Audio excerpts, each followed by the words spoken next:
तो कैसे हो बच्चा पार्टी? उम्मीद है सब टकाटक चल रहा होगा। 2024-25 ऑलमोस्ट खत्म हो गया है। काफी बच्चों का 11th खत्म हो गया है। 11th की सीरीज बनाई थी। 11th में मैंने कुछ चैप्टर्स की सीरीज बनाई थी। वही 11th के बच्चे उन्हीं सीरीज को देख के रिक्वेस्ट कर रहे हैं कि सर अब तो हम 12th में आ गए हैं, तो सीरीज बनती है 12th की। Request accepted. पहली रिक्वेस्ट थी, मस्त रिक्वेस्ट थी, मुझे लगा इस पे काम करना चाहिए, तो डिसाइड किया है कि इस बार 12th का पूरा सिलेबस निकालने की कोशिश करूंगा। वीडियोस की सीरीज बनाएंगे। चैप्टर 1 आज से शुरू करूंगा और उम्मीद करूंगा कि कंटिन्यूअसली पूरा सिलेबस खींच लो। ठीक है, तो स्टे ट्यून्ड और शुरू करते हैं आज की सभा। ठीक है, chapter 1 partnership, introduction to partnership. Introduction to partnership, partnership का इंट्रोडक्शन दे रहे हैं चैप्टर 1 में, लेकिन क्यों दे रहे हैं समझिएगा। 11th में आई, 11th में आपने अकाउंटिंग किया, आपने जर्नल एंट्रीज बनाई, आपने लेजर्स बनाए, आपने ट्रायल बैलेंस बनाया, आपने बैलेंस शीट बनाया, फाइनल अकाउंट बनाया, सब कुछ किया, बीआरएस, बिल्स ऑफ एक्सचेंज, अलाना फलाना ठिकाना सब कुछ आपने कर डाला। लेकिन ये सारा का सारा जो काम आपने किया है 11th में, वो सबका सब किया है आपने सोल प्रोपराइटर के लिए। Sole proprietor. तो 11th का अकाउंट इज कंप्लीटली ऐसा based on the concepts, principles and जो सोल प्रोपराइटर है उसका अकाउंटिंग। 12th में ऐसा नहीं है। 12th में आपको दो पार्ट्स मिलेंगे, पार्ट 1 और पार्ट 2। पार्ट 1 में पूरा पार्टनरशिप का अकाउंटिंग करना है आपको, पार्टनर्स का। आपको पता है पार्टनरशिप क्या होता है। पार्ट 2 में कंपनी का अकाउंटिंग करना है आपको। आपको पता है कंपनी भी क्या होता है। ओसीएम में आप ये दोनों सीख चुके हो कि सोल प्रोपराइटर से बेटर, एक ऊंचा, उससे बड़ा फॉर्म ऑफ बिजनेस होता है पार्टनरशिप, एंड पार्टनरशिप से बड़ा कंपनी। बीच में एचयूएफ कोऑपरेटिव भी आपने पढ़ा होगा, उसका अकाउंटिंग 12th में ना के बराबर है। ठीक है, तो हम लोग पार्ट 1 का पहला चैप्टर शुरू कर रहे हैं। पार्ट 1 पूरा पार्टनरशिप पे डिपेंडेंट, पार्टनरशिप पे फोकस करता है। हम लोग भी पार्टनरशिप की डेफिनेशन, पार्टनरशिप के इंट्रोडक्शन से ही शुरू करने वाले हैं। तो पार्टनरशिप क्या होता है उसको समझते हैं। पार्टनरशिप फर्म क्या, फर्म नहीं है, चैप्टर के नाम में फर्म नहीं है। इंट्रोडक्शन टू पार्टनरशिप ही है सिर्फ। चैप्टर के नाम के बाद अपने देखते हैं पार्टनरशिप का मतलब क्या होता है। वो समझाने के लिए आपको ये समझना पड़ेगा कि बिजनेसेस किस तरीके से चलेंगे, उसके कुछ एक्ट बने हुए हैं। तो पार्टनरशिप का बिजनेस इंडिया में कैसे चलेगा उसके लिए बना हुआ है इंडियन पार्टनरशिप एक्ट।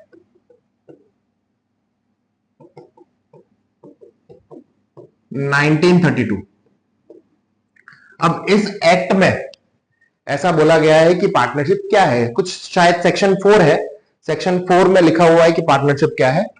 ये मैंने आपके टेक्स्ट बुक में से ही स्क्रीनशॉट्स निकाल के रखा है। Meaning and definition of partnership, section 4 of Indian partnership act 1932 क्या बताता है, वो डिफाइन करता है पार्टनरशिप को एज अ रिलेशनशिप। देखना, ध्यान से देखना, partnership is the relation between the persons who have agreed, ध्यान से, who have agreed to share करेंगे, बांटेंगे, to share the profit of business carried on by all और any one of them acting for all. Any one of them की जरूरत नहीं है, any of them acting for all भी कर सकते हो आप। समझना मतलब क्या है। पार्टनरशिप एक ऐसा रिलेशन है, रिलेशन किसके बीच में होता है, लोगों के बीच में होता है। ऐसे लोगों के बीच में रिलेशन है जिन्होंने ऐसा अग्री किया है कि हम लोग साथ में मिलकर बिजनेस करेंगे, बिजनेस को, जो बिजनेस से जो भी प्रॉफिट होगा वो हम आपस में शेयर करेंगे। और ये बिजनेस कौन चलाएगा, या तो सभी लोग चलाएंगे, दोनों मिलकर चलाएंगे, दो या दो से ज्यादा लोग हो सकते हैं, बताऊंगा कितने हो सकते हैं, सभी लोग चलाएंगे, या फिर कोई भी चलाएगा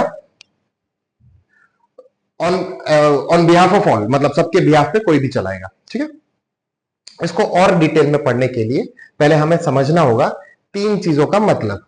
तीन चीजों का मतलब पार्टनर्स क्या होता है पहले वो हमें समझना रहेगा। पार्टनरशिप क्या होता है जो अभी हमने समझा, पार्टनरशिप, और पार्टनरशिप फर्म क्या होता है, पार्टनरशिप फर्म। ठीक है, हमें इन तीनों का मतलब समझना रहेगा, फिर मैं आगे आपको और अच्छे से ये डेफिनेशन समझा पाऊंगा। देखो, इंडिविजुअल्स होते हैं ना, इंडिविजुअल्स, लोग अकेले, इंडिविजुअल्स, वो पार्टनर्स है। यहां पे लिखा भी है इंडिविजुअल्स पार्टनर। लोगों के बीच का रिलेशन देखो, यहां पे पर्सन है, एक पर्सन, दो पर्सन, तीन पर्सन। ये पर्सन इंडिविजुअली पार्टनर्स है, लेकिन ये तीनों आपस में जो रिलेशनशिप शेयर करेंगे उस रिलेशनशिप का नाम है पार्टनरशिप। जैसे दो फ्रेंड्स के बीच में होती है फ्रेंडशिप, फ्रेंडशिप क्या है, एक रिलेशन है, उसी तरीके से दो पार्टनर्स के बीच में होगी पार्टनरशिप। ठीक है, और ये तीन लोग मिलके पार्टनरशिप के थ्रू जो बिजनेस करेंगे उस बिजनेस का नाम होगा, उस बिजनेस को बोलेंगे पार्टनरशिप फॉर्म। ठीक है, इतना अपने को याद रखना है। अब देखिए, पार्टनरशिप की डेफिनेशन है, पार्टनरशिप फर्म की डेफिनेशन नहीं है, पार्टनरशिप की डेफिनेशन है। हमें अकाउंटिंग करना है पार्टनरशिप फर्म के लिए, लेकिन डेफिनेशन किसको दे रहे, किसकी दे रहे हैं ये लोग, पार्टनरशिप की डेफिनेशन दे रहे हैं। लेकिन इस वाले पैराग्राफ में सबको समझा देंगे, पूरा देखते जाते हैं। सेक्शन 4 ऐसा बताता है 1932 इंडियन पार्टनरशिप एक्ट का, कि पार्टनरशिप एक ऐसा रिलेशन है, ध्यान से देख रहे हो ना आप लोग, रिलेशन है, ये सब मिटा देता हूं मैं आपको अच्छे समझाने के लिए। पार्टनरशिप एक ऐसा रिलेशन है, ये रहा रिलेशन। ठीक है, लोगों के बीच का रिलेशन है, ऐसे लोग who have agreed to share the profit of the business carried on by all, ये इंपॉर्टेंट है, बाय ऑल और any one of them acting for all. या तो सब लोग मिलके वो बिजनेस चलाएंगे, या फिर इनमें से कुछ लोग बिजनेस चलाएंगे, लेकिन जो भी बिजनेस चलाएगा he will act for all. मतलब क्या, अगर ये स्लीपिंग पार्टनर है, ये स्लीपिंग पार्टनर है और ये एक्टिव पार्टनर है, तो whatever decision will be taken by active partner will have to be followed by all other partners as well. मतलब क्या, एक और थोड़ा सा एग्जांपल लेते हैं। सपोज एक्टिव पार्टनर ने कोई ऐसा डिसीजन ले लिया जिसकी वजह से पार्टनरशिप फर्म को लॉस हुआ, तो ये दो पार्टनर ना नहीं बोल सकते कि भाई तूने डिसीजन लिया है, तू लॉस बेयर कर। पूरे फर्म में जितने भी पार्टनर्स हैं सबको बेयर करना, लॉस बेयर करना पड़ेगा, क्योंकि जो भी बिजनेस रन कर रहा है, जो बिजनेस चला रहा है, कैरी कर रहा है, वो सबके बिहाफ पे कैरी कर रहा है। ठीक है, तो ये डेफिनेशन कुछ इस तरीके से बन जाती है। इसके बाद के पैराग्राफ में ऐसा लिखा हुआ है कि the persons who enter into such relationship, यानी कि पार्टनरशिप में जो एंटर होते हैं वो पार्टनर्स माने जाते हैं, इंडिविजुअली उनको पार्टनर्स बोला जाता है, और कलेक्टिवली वो जो बिजनेस करते हैं उस पार्टनरशिप को, उस बिजनेस को पार्टनरशिप फर्म बोला जाता है। ठीक है, यहां पे आपको दो तीन चीजें और याद रखनी पड़ेंगी। दो तीन चीजें क्या है, पहले तो जहां कंफ्यूजन सबसे ज्यादा होता है ना उसकी बात करते हैं। मैंने आपको बोला टू और मोर पर्सन, लेकिन मोर मतलब कितना मोर, नंबर ऑफ पार्टनर्स के लिए कुछ तो होगा ना। तो नंबर ऑफ पार्टनर्स के लिए आपके ये कंफ्यूजन होता है बेटा, सबको कंफ्यूजन होता है, इसके लिए ये वाला टॉपिक मैंने टेक्स्ट बुक में से उठाया है। कंफ्यूजन इस लैंग्वेज की वजह से होता है। कैरेक्टरिस्टिक्स ऑफ पार्टनर है आपके पेज नंबर 2 पे, ये शायद देख लीजिएगा। Number of partners, section 464 of the companies act 2013 ऐसा बोलता है कि this act section empowers the government to prescribe the maximum number of partners in a partnership firm to the maximum of 100। मतलब क्या, एक्ट जिसने भी बनाया है, ऐसा मान लेते हैं, एक्ट बनाने के लिए तो बहुत बड़ा प्रोसेस होता है, वो बिल पास होता है एक्सेट्रा एक्सेट्रा, लेकिन इस एक्ट में ऐसा लिखा गया है कि जो भी सेंट्रल गवर्नमेंट होगी, ऐसा लिखा है सेंट्रल गवर्नमेंट का नाम नहीं लिखा है, लेकिन सेंट्रल गवर्नमेंट का काम होता है ये, सेंट्रल गवर्नमेंट होगी उसके पास ये पावर है। क्या पावर है कि भाई मिनिमम तो 2 लोग हैं, उसका तो कोई नाटक ही नहीं है, मिनिमम तो 2 लोग रहेंगे, लेकिन मैक्सिमम कितने पार्टनर्स हो सकते हैं, maximum number of partners decide करने का पावर किसके पास है, सेंट्रल गवर्नमेंट के पास है। लेकिन उसको भी एक सीलिंग दे दिया है कि ये पावर को आप 100 से ज्यादा यूज नहीं कर सकते, मतलब ये पावर को यूज करके आप 100 से ज्यादा पार्टनर्स का लिमिट, सीलिंग सेट कर सकते नहीं हो, 100 मैक्सिमम होना चाहिए, लिखा है ना, subject to the maximum of 100। फिर हमारी गवर्नमेंट ने क्या प्रिस्क्राइब किया कि भाई 50 होंगे, 100 की तो आप बात छोड़ दो, हम मैक्सिमम कितने रखेंगे, 50 रखेंगे।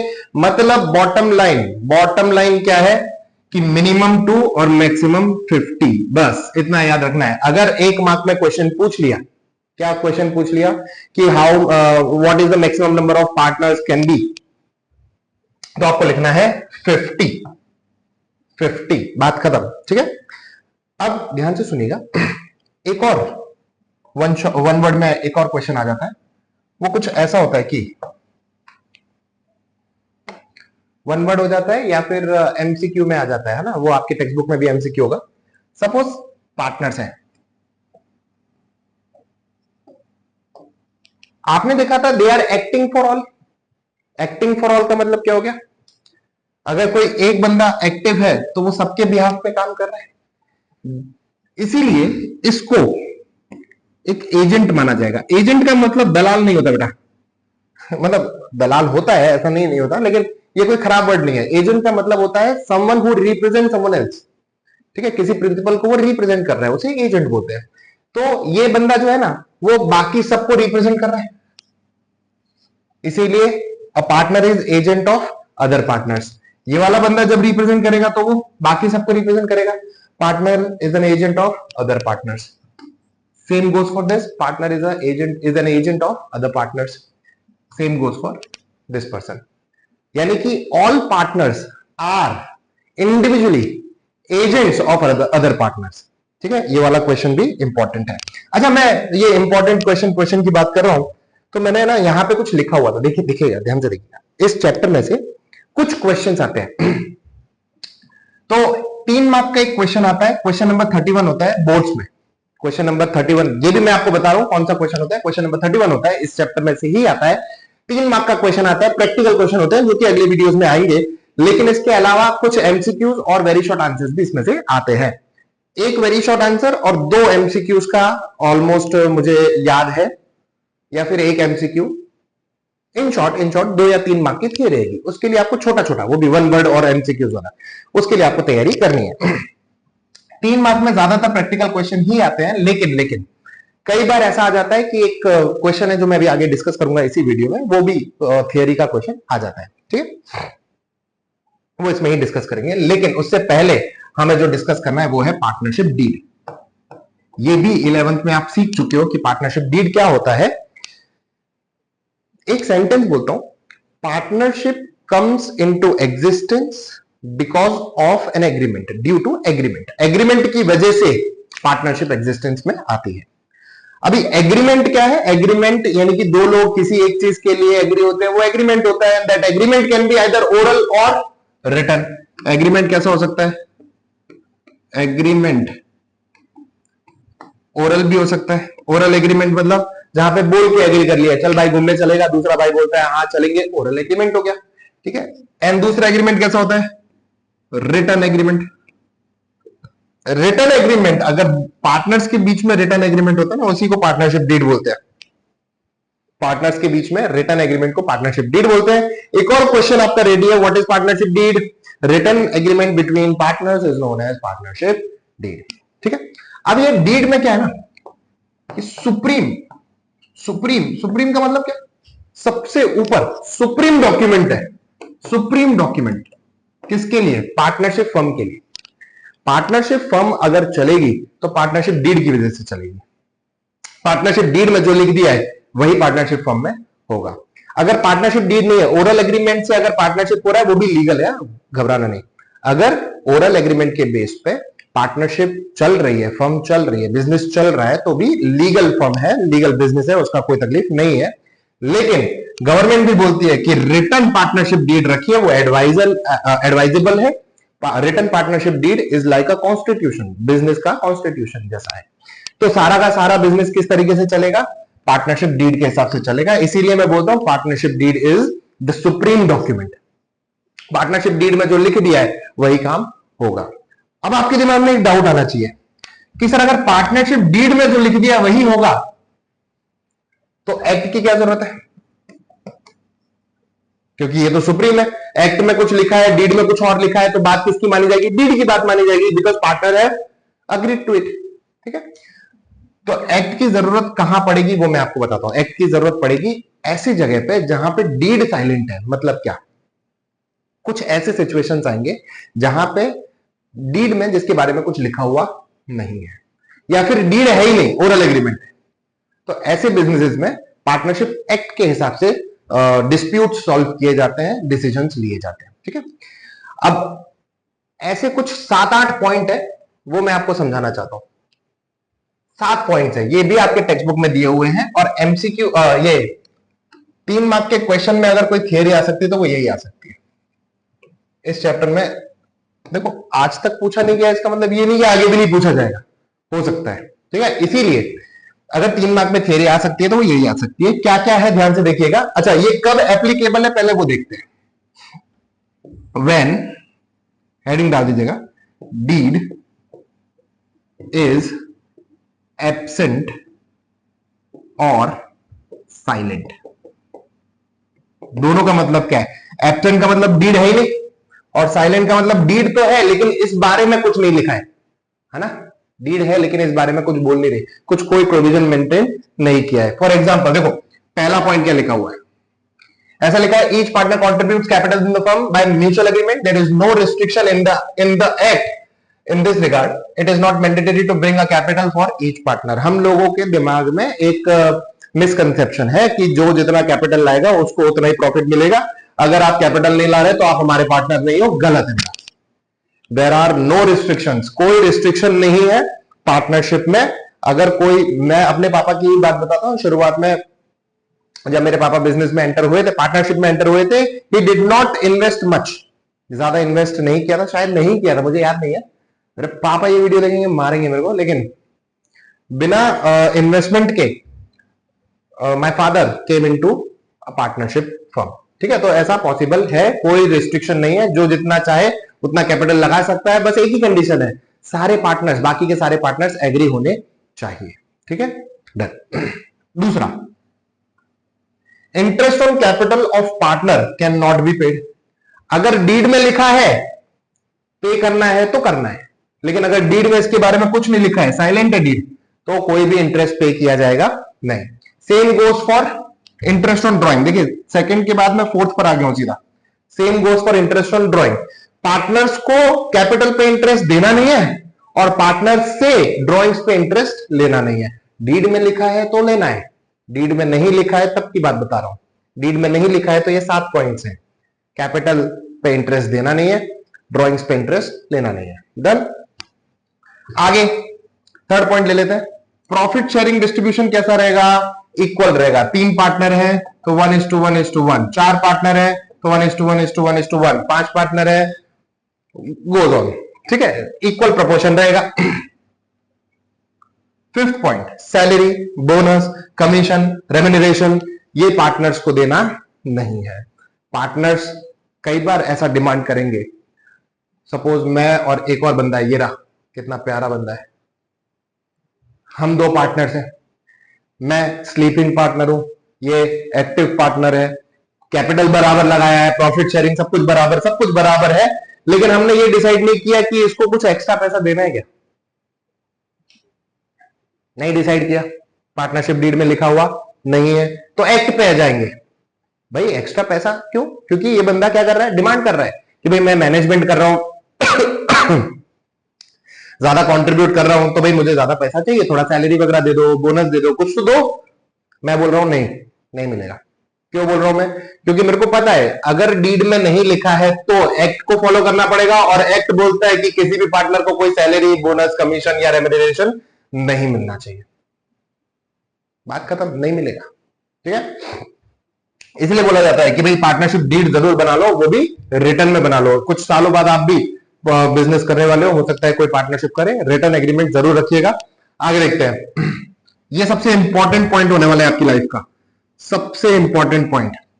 इसकी वजह से एमसीक्यू में आपका 1 मार्क खतरे में है। ज्यादातर बहुत सारे बच्चे हैं जो इसकी वजह से फंस जाते हैं। देखना, अगर कोई पार्टनर बिजनेस को लोन दे, होता है ऐसा, कब होता है वो सब मैं आगे समझाऊंगा आपको। अगर कोई पार्टनर बिजनेस को क्या दे रहा है, लोन दे रहा है, पार्टनर बिजनेस को कैपिटल भी दे सकता है, सेकंड पार्टी लायबिलिटी बन जाएगा, इंटरनल लायबिलिटी बन जाएगा, लेकिन कई बार पार्टनर बिजनेस को लोन भी दे सकता है थर्ड पार्टी लायबिलिटी क्रिएट करने के लिए, ठीक है। तो अगर कोई पार्टनर बिजनेस को लोन दे रहा है तो बिजनेस 6% इंटरेस्ट उसको देगा। अगर डीड में नहीं लिखा है तो, डीड में लिखा है 10%, 10% देगा, डीड में लिखा है 20%, 20% देंगे, लेकिन अगर डीड में कुछ नहीं लिखा है तो कितना परसेंट देंगे? 6% इंटरेस्ट उस लोन पे दिया जाएगा।